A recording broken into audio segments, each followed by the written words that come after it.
Buenas tardes amigos, soy el doctor Lizus Aníbar. A ver, aprovechando el día, vamos a conversar sobre cálculos renales, una charla meritoria en la urología peruana, ya que es uno de los motivos de más frecuencia de consulta en el verano. En el verano, los urólogos vemos mucha más cantidad de cálculos que en cualquier otra estación y vamos a ver ello en la presente charla.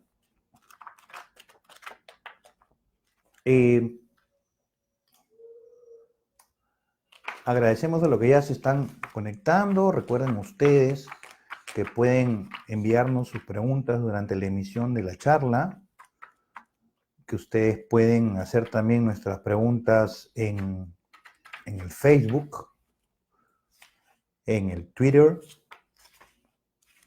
y que contamos con un canal de YouTube,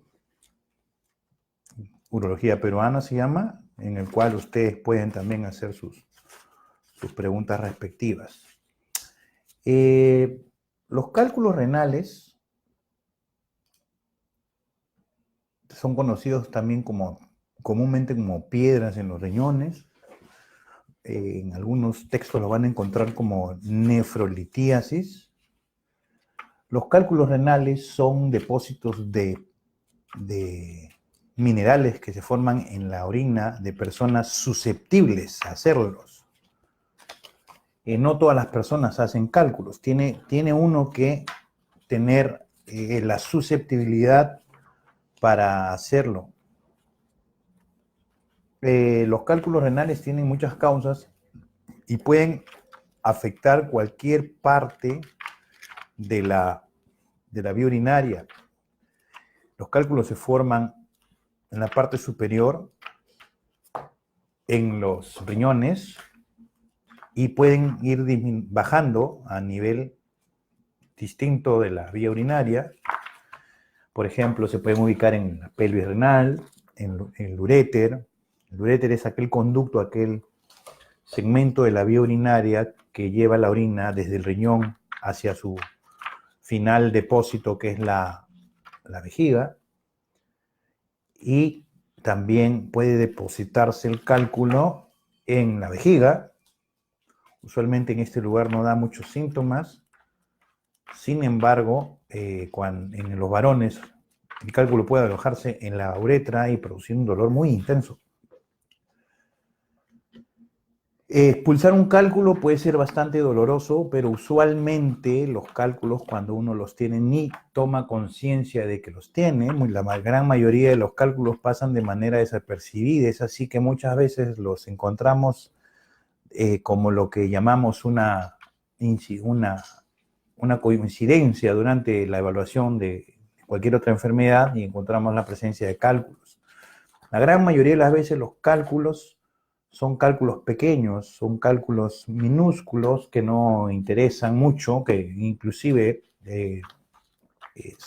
son tan pequeñitos que el tratamiento no es necesario, ¿no? Y eso tiene que ver mucho con lo que nosotros vayamos a recomendarle al paciente, porque la mayoría de las veces los pacientes en la ansiedad de tener un cálculo quieren por todos los medios tomar una pastilla o hacer una cirugía, y en cálculos menores de 5 milímetros esto no es necesario. La epidemiología del cálculo es muy rica y muy variable. Existen estudios en todos los países del mundo. Lamentablemente, en nuestro medio Perú no tenemos una estadística adecuada. Hay algunas tesis de urólogos, por ejemplo, o de estudiantes de medicina que para graduarse han hablado sobre la epidemiología del cálculo renal, y no hay una estadística en todas ellas que resuma lo que sucede con la población nacional. Se asume que un 10% de la población puede tener cálculo sin necesidad que en este 10% se note o lo tenga, que un 1% de la población total, o sea, el 10% del 10%, va a desarrollarse la enfermedad. El tipo más común de cálculos es el tipo de calcio, el oxalato de calcio.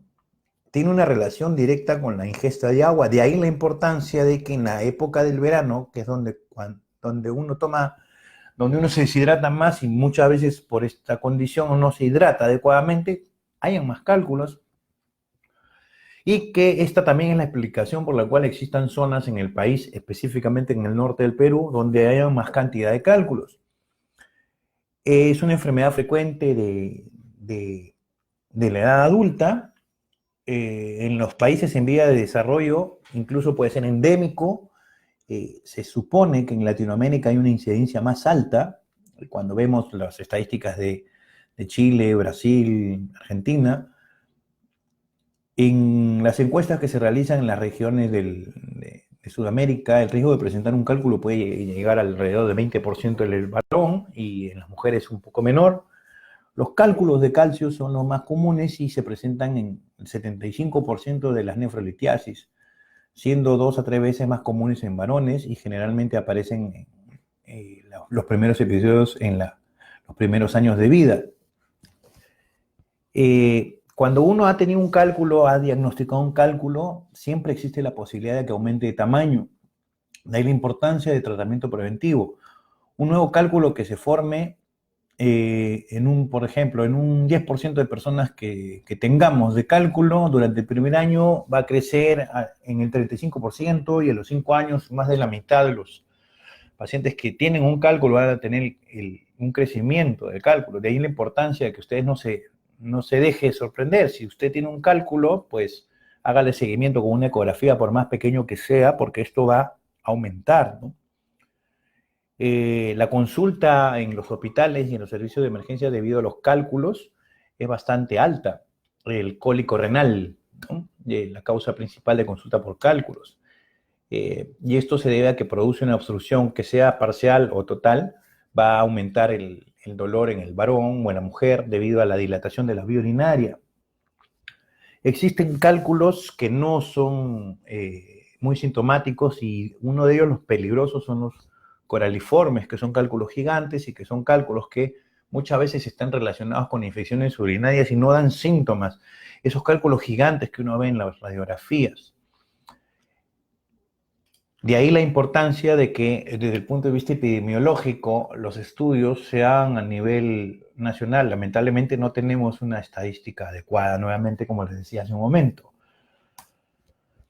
Tal vez tengamos estadísticas en los servicios y en los hospitales del país y habría que unificar esos conceptos. Desde el punto de vista de riesgo, pues va a haber personas que tienen más posibilidades de tener cálculos renales y esto tiene que ver con la familia, con las condiciones de hidratación. Miren que en varios slides voy a hablar de la hidratación, es importantísimo, de las dietas y de la presencia de algunas enfermedades. Desde el punto de vista de riesgos, los antecedentes familiares, o personales son importantes. Si alguien de su familia tiene cálculos renales, la posibilidad de que usted vaya a desarrollarlos es mayor. Si alguna vez usted ha tenido cálculos, tenga por seguro que le puede volver a dar un cálculo. Así que no se confíe. No beber líquido, y esto tiene que ver con las condiciones de hidratación. Acuérdense que estamos en verano, señores, a beber más agua. No beber líquido suficiente todos los días puede aumentar el riesgo de que usted desarrolle cálculos, sobre todo si usted ya tiene los cálculos. Las personas que viven en climas cálidos y que transpiran mucho pueden presentar riesgo de formarlos. Algunas dietas también nos pueden favorecer, sobre todo si somos susceptibles de los mismos. Las dietas ricas en proteínas, en sodio, esto es sal, y azúcar puede aumentar el riesgo de tener cálculos renales. El consumo de calcio de manera exógena, esto es calcio en medicina, puede aumentar el riesgo de cálculos. Ojo, el consumo de leche protege contra la formación de cálculos. Un tabú, un mito que se tiene mucho en las redes sociales es que el cálculo aumenta cuando uno consume leche y al contrario, los estudios han demostrado que la leche, el consumo de leche, de lácteos, es un factor protector. Hay que estar siempre de ojo en el exceso de sal en la dieta porque aumenta la cantidad de calcio en el riñón y tiende a que el riñón va a filtrar y a aumentar en la concentración urinaria. El tener sobrepeso, el tener un índice de masa corporal alto, el tener un perímetro de cintura grande, ancho, y el aumento de peso están incrementados definitivamente con el riesgo de tener cálculos. Y ojo, ser obeso también afecta al riñón desde el punto de vista de cáncer. Las personas con obesidad tienen mayor chance de cáncer de riñón. Mucho ojo con ello. Existen algunas enfermedades o procedimientos quirúrgicos que están relacionados con el cálculo. Por ejemplo, y esto ya se está estudiando desde hace tiempo, las personas que han sido sometidas a bypass gástrico tienen más riesgo de desarrollar cálculos renales, así que hay que estarlos monitorizando. Aquellas personas que tienen enfermedad inflamatoria intestinal, diarrea crónica, van a ocasionar problemas en la absorción de sustancias y esto puede formar cálculos. Existen otras enfermedades como la enfermedad de Crohn, por ejemplo, la acidosis tubular renal, la cistinuria, las personas que tienen hiperparatiroidismo, que también pueden desarrollar con el tiempo cálculos, así que hay que tenerlos siempre en consideración. Desde el punto de vista de qué causa un cálculo, cuando nosotros analizamos el cálculo que tiene el paciente, nos damos cuenta que el tipo de cálculo está de la mano con la causa del cálculo. Es por ello que siempre afirmamos nosotros que la causa está relacionada al tipo de cálculo que tiene la persona.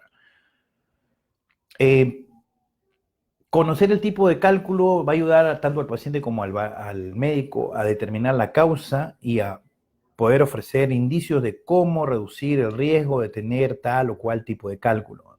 De ser posible, si usted elimina un cálculo, hay que guardarlo, conservarlo para llevarlo a un médico y que le haga un análisis nuclear, no solamente un análisis químico. Por ejemplo, en el caso de los cálculos de calcio, la mayoría de cálculos renales, que son los de calcio, lo dijimos al inicio, se presentan en su forma de oxalato de calcio. El oxalato es una sustancia que se encuentra en ciertos alimentos de manera natural y si usted tiene cálculos debería tratar de evitarlo. Hay que acordarnos también que el hígado produce el oxalato. Algunas frutas y vegetales, las nueces, el chocolate, tienen un alto contenido de oxalato. Y los factores alimenticios, las altas dosis de vitamina D, la cirugía de bypass y algunos trastornos metabólicos pueden aumentar la concentración de esta sustancia en la sangre y en la orina, produciendo cálculos. Acuérdense que para producir cálculos una persona tiene que ser susceptible de producirlos. Si una persona no tiene esa susceptibilidad, no tiene ese código genético que haga que forme cálculos, por más que consume esta sustancia, no la va a producir. Los cálculos de calcio también pueden producirse en forma de oxalato, de fosfato de calcio, y estos tipos son frecuentes más en trastornos metabólicos como la acidosis tubular renal, una enfermedad que muchas personas no conocen, pero que aquellos que tienen acidosis tubular renal diagnosticada deben considerar protegerse y tener una prevención contra los cálculos. Los cálculos de Struvita usualmente son los denominados, los médicos los llamamos los cálculos de infección, ya que están relacionados directamente con una infección en la vía urinaria. Estos cálculos pueden crecer grandes, pueden crecer muy rápido y usualmente no dan síntomas. Son muchas veces estos cálculos coraliformes que están ahí en la zona arriba, son cálculos que vienen de infección y no solamente hay que quitar el cálculo, sino que buscar la causa infecciosa para tratarla. Los de ácido úrico usualmente se pueden formar en personas que no beben suficiente cantidad de líquido o que pierden mucho líquido. Aquellos que consumen una dieta alta en proteínas o aquellas que tienen la enfermedad denominada gota. La ventaja de este tipo de cálculos, entre comillas, ventaja, es que estos sí pueden disolverse con pastillas. Son los únicos cálculos que uno puede disolver con pastillas, tratando de disminuir el ácido úrico en la sangre y por ende en la orina. Ya los cálculos de cistina se forman en personas con un trastorno hereditario, llamado cistinuria, y son estas las personas que van a tener que cuidar de la cistina para su tratamiento. Como vemos, va a depender mucho la causa, el tipo del tipo de cálculo, ¿no? Y de ahí la importancia de que después de ustedes recibir un tratamiento para cálculos, a un estudio metabólico, estudien el cálculo, estudien un estudio metabólico. El paciente que se trata de cálculo, que saca el cálculo, que se opera de cálculo y después se va a la casa y se olvida del cálculo, ese paciente no va a ir bien. Tiene que ir a un nutricionista, tiene que ir con un nefrólogo, tiene que estudiar, tiene que modificar su estilo de vida, tiene que cambiar su dieta de repente, porque si no nos concentramos en esos puntos, las posibilidades que le vuelva, recuerden, son más del 50%. ¿Cómo podemos prevenir la formación de un cálculo? Y nuevamente entramos con el agua. Hidratarse adecuadamente, asegurar que una persona orine 2 litros al día como mínimo. Esto supone una ingesta mínima de 2.700 centímetros cúbicos de agua de líquidos. Se ha visto que consumir limón o jugo de naranja aumenta las concentraciones de citrato en la orina y con esto disminuye las chances de que los cálculos crezcan. Entonces hay que consumir una buena cantidad de limón o de jugo de naranja. La dosis promedio de limón más o menos sería un vaso de zumo de limón al día, distribuido durante todo el día. Lo pueden mezclar con agua, con azúcar si gustan, ¿no? O con stevia para evitar el consumo excesivo de azúcar. Y la naranja, si bien es muy buena, el problema con la naranja, y eso nos comentaba nuestro amigo Giacomo Casas, es que tiende a hacer que la persona suba de peso, ¿no? Es una manera de prevenir, es consumir limón y jugo de naranja. Otra medida es mantener un peso ideal, tener un tamaño, un índice de masa corporal adecuado, disminuye la chance de tener cálculos y lógicamente va a depender del tipo de cálculo, la prevención. Aquellos que tienen ácido úrico elevado, pues puede consumir la sustancia albupurinol. Ojo, no se automediquen, estamos dando una charla instructiva nada más. Hay que disminuir la dieta en proteínas, hay que disminuir las dietas ricas en sodio, hay que disminuir el consumo de sal. Si usted ya tiene cálculos, pues tiene que acostumbrarse a cocinar sin sal. En algunas ocasiones el uso de diuréticos puede ayudarnos en la prevención. El aumento del citrato con el consumo de limón y de la naranja va a ayudar a disminuir las chances de que estos cálculos crezcan. Y en algunos casos, por ejemplo, hay un estudio con el consumo de pomelo que disminuyó en más del 40% la formación de cálculos. ¿Cómo los médicos llegamos al diagnóstico del cálculo? ¿Qué es lo que nosotros, los médicos, hacemos cuando tenemos un paciente con cálculos? En primer lugar, el paciente con cálculo viene ya usualmente viene a la emergencia con síntomas.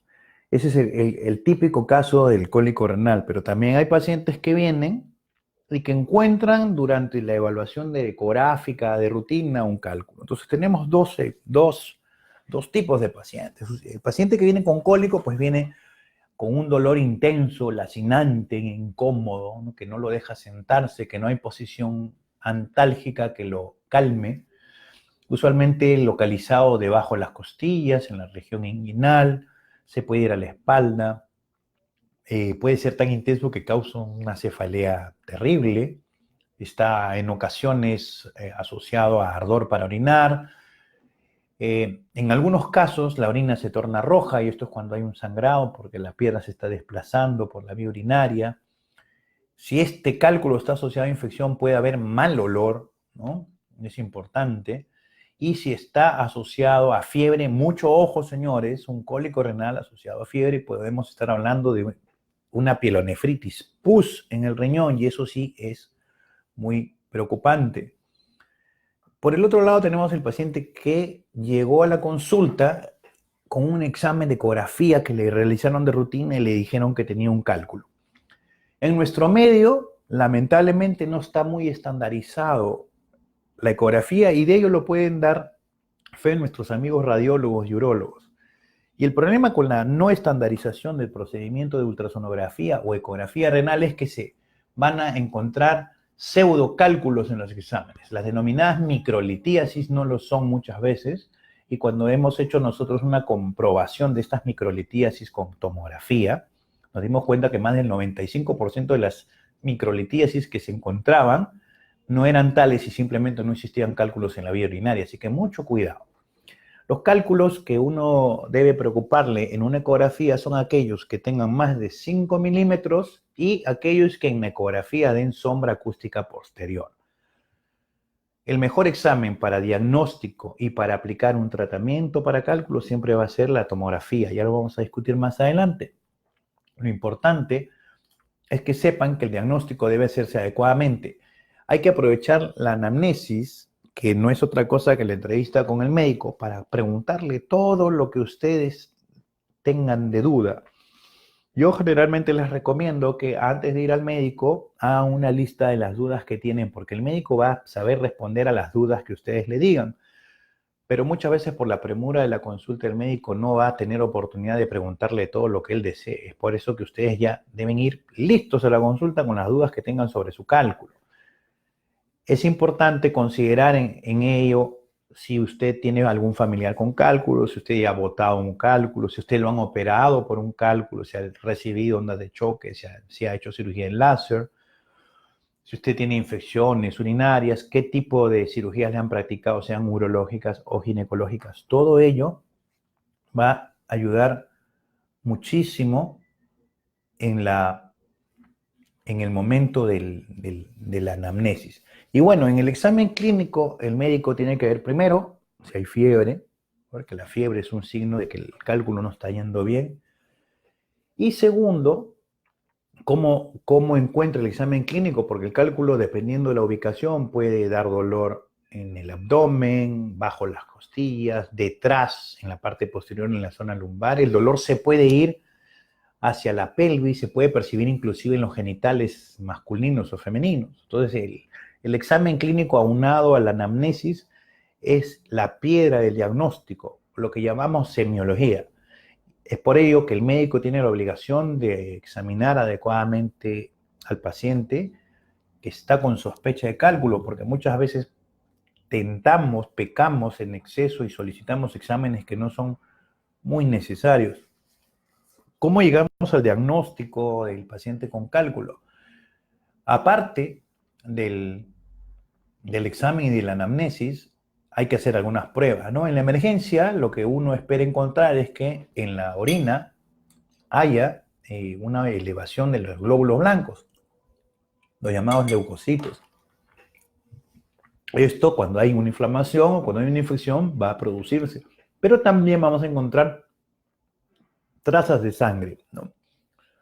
Si la sangre el paciente la ve una orina de color rojo, pues eso se llama hematuria macroscópica. Pero si la sangre no se ve, se puede ver al microscopio los glóbulos rojos que no logren teñir la orina y estar presentes, y ello se llama hematuria microscópica, que es una característica de cálculo no 100% segura, pero nos orienta, ¿no?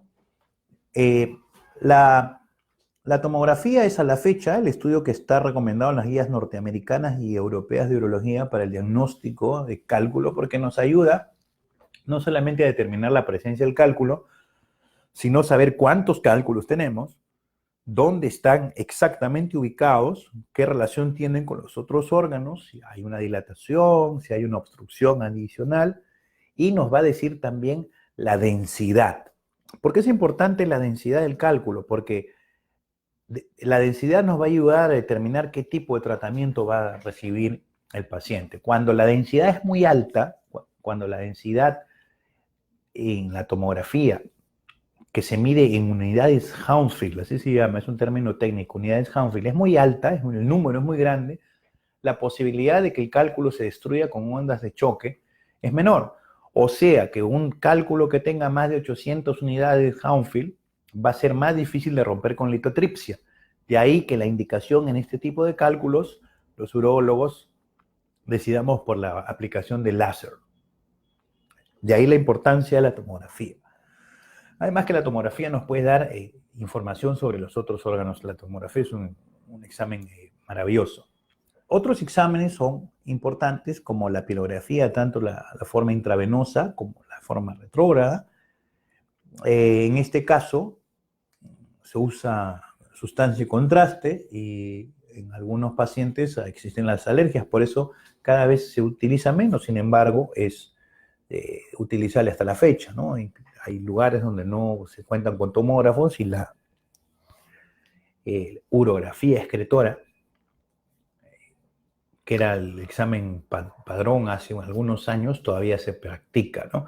La tomografía, volviendo un poquito a la tomografía que se recomienda, es la tomografía sin contraste. Y bueno, la ecografía, ya le dijimos que nos va a ayudar mucho, la ecografía en el diagnóstico de cálculos en vejiga, en riñón y en uretra, en el pene, en el caso del varón. Pero tiene su Waterloo, tiene su déficit porque no deja verse el cálculo en el uréter, ¿no? Y estamos hablando de algunos centímetros de vía urinaria que se escapan al diagnóstico porque el ecógrafo no tiene la capacidad de hacer diagnóstico de cálculos en el uréter. Esto en cuanto a lo que es la manera diagnóstica. ¿Dónde se hacen los diagnósticos? Pues en la emergencia, en el consultorio. Esto va a depender mucho del síntoma también. Si el paciente viene con cólico, lo recomendable es directamente ir a un urólogo o a la clínica, al hospital por el servicio de emergencia. Acuérdense que ningún hospital, ninguna clínica puede negarse a atender a un paciente en condiciones de emergencia. Eso es una ley médica ya y está vigente en el Perú. Ojo con ello. Bueno, por último hay que considerar que el cálculo puede simular otra enfermedad. O hay otras enfermedades que se pueden confundir con cálculo. Y esto depende de una condición específica, de una palabra sola, dolor. El dolor del cálculo puede darse muy similar en otras enfermedades, algunas de ellas mortales. Como por ejemplo, ¿en qué caso? En la infección urinaria. La diferencia entre el examen clínico, la forma de presentación, cómo el paciente llega al hospital o a la clínica, entre un cálculo y una infección del riñón, una pielonefritis, entre comillas, pus en el riñón, es la fiebre. Si tiene los síntomas, tiene el dolor y no tiene fiebre, la posibilidad es que sea un cálculo. Pero si estos mismos síntomas se presentan con elevación de la temperatura, la posibilidad de que el paciente esté haciendo una pielonefritis, entre comillas, pus en el riñón, es alta. Y esto es un poquito más preocupante. Otra cosa que puede verse, sobre todo en personas un poco mayores, es la obstrucción intestinal que puede simular el dolor. La apendicitis también, y no solamente la apendicitis se presenta en la fosa o en el flanco derecho como es habitual, puede irse al lado izquierdo, puede irse hacia el mesogastrio, o sea, hacia la altura del ombligo, debajo del ombligo. Entonces, la apendicitis puede simular un cólico renal, los procesos inflamatorios en las mujeres, ¿no? Los quistes de ovario, los cólicos, la enfermedad pélvica inflamatoria puede producir una simulación del dolor de cálculo. Y una condición mortal, como es el aneurisma aórtico abdominal, puede llegar a confundirse. Y en este caso del aneurisma aórtico abdominal y en el caso de la infección hay que estar muy alerta, ¿no? La presencia de piuria, o sea, pus en la orina, de fiebre, de leucocitos muy elevados en la orina y en la sangre, ¿no? Puede ser indicativo de una infección urinaria y esto puede hacer que la unidad renal se obstruya o se infecte, ¿no? Una afección, la pielonefritis, hay que tomarla con pinzas porque es potencialmente mortal y debe tratarse siempre como una urgencia. Lo ideal es buscar el consejo de un urólogo cuando uno tiene un cólico renal y si existe la duda y no hay un urólogo a la mano, nuestros colegas, los cirujanos de todos los nosocomios del país y de los centros quirúrgicos del país, están en la capacidad total de ayudarnos a diferenciar estas patologías difíciles a veces de diagnosticar, inclusive para el mismo urólogo, que van dentro del diagnóstico diferencial. Esto ha sido la charla del día de hoy, ha sido la primera parte de cálculos renales y estaremos conversando posteriormente y seguidamente en unos días sobre cómo tratarlos. La charla de tratamiento en realidad es una charla muy larga, una charla introductoria y después vamos a hablar de cada tipo de tratamiento. ¿Cómo es el tratamiento con hierbas? Si funciona o no. ¿Cómo es la dieta? ¿Cómo se hace y cuándo se debe indicar la litotripsia extracorpórea por ondas de choque, cómo son las cirugías modernas actuales, aquellas de láser, aquellas neumáticas, cómo es la cirugía de percutánea que se hace a través de la espalda, y en esa charla va a venir mi amigo Freddy Pacheco para conversar largo y tendido, porque él es uno de los que más experiencia tiene en todo el Perú del tratamiento de cálculos complejos y gigantes, tanto en adultos como en niños. Esa charla no se la deben perder. Y cuándo se indica la cirugía laparoscópica y la cirugía abierta. Soy el doctor Luis Usaníbar de Urología Peruana. Ustedes nos pueden seguir en nuestras redes, en YouTube, en Twitter, en Facebook, en Instagram. Escribimos un blog desde hace casi 15 años, el blog de urología.com. Esto ha sido todo por hoy. Nos vemos. Hasta la próxima. Chao.